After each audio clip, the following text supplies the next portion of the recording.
Hi, my name is Ethan Little, and I'm the Director of Human Resources for the Wallingford Swarthmore School District. I'm sure you've heard all sorts of things, from rumors in your office to research articles, about millennials and Generation Z in the workplace. And as HR professionals, you're probably thinking, how can I get through to them? What do they expect from working here? And don't they have any skills to offer? And honestly, as a millennial myself, I'll admit to thinking the same. In this workshop, we'll actually take a deeper dive into those questions, especially as it relates to compensation.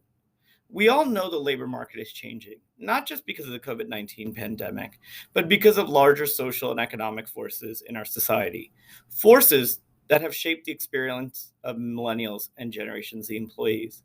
But studying this divide also gives us some insight into how our current approach to pay and benefits is actually shaped by the social and economic experiences of baby boomers and Generation Xers, whose numbers are becoming increasingly a minority in the workplace. So please join me and your fellow HR colleagues on what I hope will be an engaging, self reflective, and educational experience examining pay transparency across generations.